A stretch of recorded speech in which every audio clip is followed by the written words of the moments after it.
Germany won the First World War by 1916 without a single shot being fired on German soil. British convoys were blown out of the Atlantic by German subs, the French army mutinied, and the Russian army was defecting. With British Prime Minister Lloyd George up against a wall, Lionel Rothschild and the Jewish Zionists offered the British a deal they couldn't refuse. "We'll bring the United States into the war as your ally and win the war for you," they said, "if you'll promise us Palestine." In April of 1917, President Wilson got the green light and declared war on Germany. Because of overwhelming opposition to the war, Wilson invoked the draft and passed the Espionage Act, forcing Americans to fight or be thrown in jail. Billions of U.S. taxpayers' money was delivered to the British war machine, money that was never repaid. In return, the British government wrote the famous Balfour Declaration and addressed it to none other than Lord Lionel Rothschild. The declaration promised Palestine and Israel to the Rothschild Zionists. In 1817, Lord Allenby conquered the Holy Land, and the Jews were promised a national home in Palestine by the Earl of Balfour, a policy endorsed by Woodrow Wilson and by the League of Nations, which made Palestine a British mandate.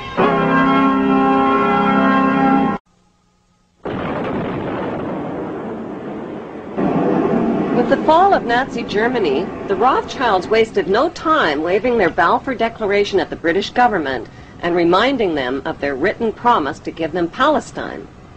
But how could the British promise the Arab land of Palestine to the Jews? In 1917, the British parachuted free opium and hashish to the Turkish troops and stole Palestine from them. One ingenious stratagem was to parachute hashish and opium to the Turkish troops to try to keep their mind off the fighting.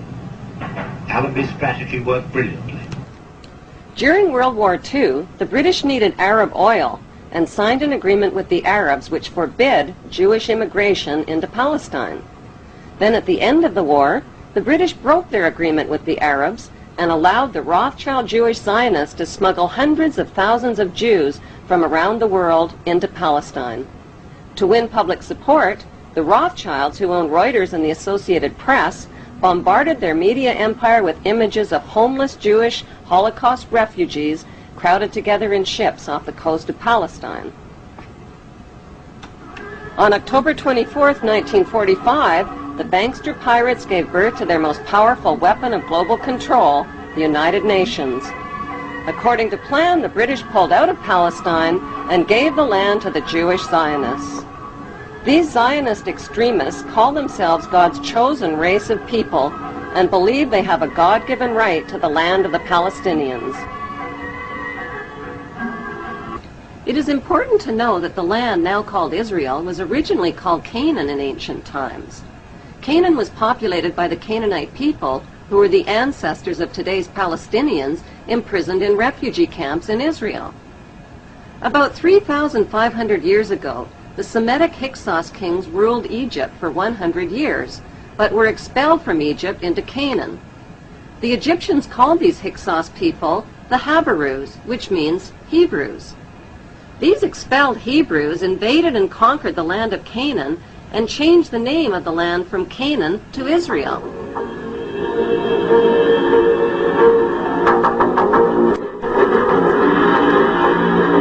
In 135 AD, the name was once again changed to Palestine after the Romans conquered the land. In 1948, the Bankster-controlled United Nations officially turned Palestine into the Zionist State of Israel. To deal with the millions of Palestinian residents, the Israeli Jews massacred and drove them from their villages and homeland.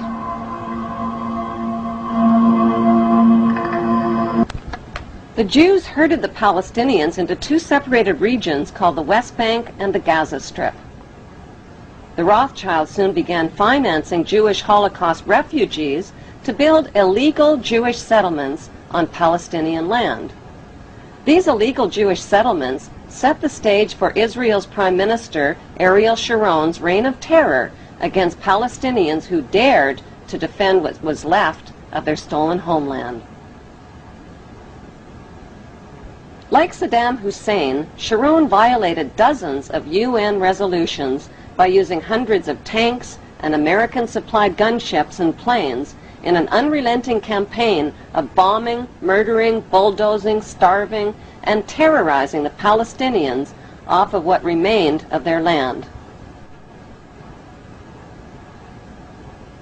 In violation of international law, Israel also secretly developed over 100 nuclear weapons of mass destruction capable of vaporizing the entire Middle East. Defenseless against Israel's U.S.-backed military and media campaign, the Palestinian Muslims fought back with sticks and stones and suicide as their only means of defense against the wholesale theft of their ancient homeland. The story of the Bible was written by Hebrew Jews, who tell us that the Hebrew Jews are God's chosen race of people. Bible prophecy predicts that they will one day rule the world from their temple throne in Jerusalem, and that the world's King of Kings will be a descendant of King David and King Solomon of Israel. That is what Bible believers all over the world believe will come to pass. To turn this Bible prophecy into a reality would demand the cooperation of world leaders. It would also mean building a third temple in Jerusalem over the ancient ruins of King Solomon's temple. But there is one giant-sized problem. A sacred Muslim shrine called Dome of the Rock was already built on top of the ruins of Solomon's temple in the 7th century. It still stands majestically today in the heart of Jerusalem, and it would have to be destroyed.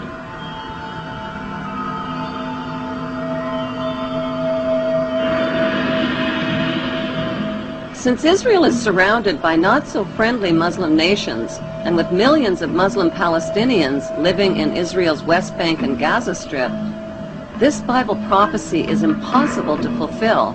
Or is it? Like a screenplay for a movie, the Bible story was written by Hebrew Jews. But who is the director and the producer? Is it God? Or is it a special interest group of the world's wealthiest men?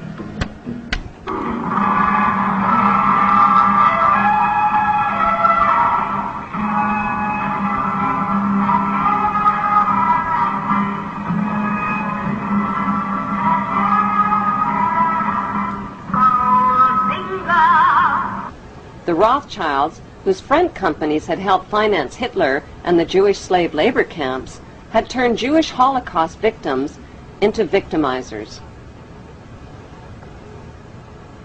Imprisoned inside barbed wire refugee camps, the Palestinians began to resemble the victims of Nazi concentration camps. According to author Simon Schama, the Rothschilds own 80% of the land of Israel. Even the flag of Israel flies the hexagram symbol from the Rothschild family's red shield. The hexagram has 6 points, 6 triangles, and 6 sides on the central hexagram. The numbers 666 are associated with the biblical prophecies that predict an apocalyptic Third World War. The Rothschilds bought Reuters in the 1800s. Reuters then bought the Associated Press, which selects and delivers the same news stories to the entire world, day after day. They have controlling interest in 3 major television networks and easily avoid media attention since they own it.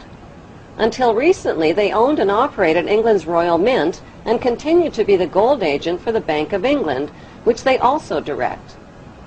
They control the LBMA, London Bullion Market Association, where 30 to 42 million ounces of gold worth over $11 billion are traded daily. The Rothschilds earn millions weekly just on transaction fees alone.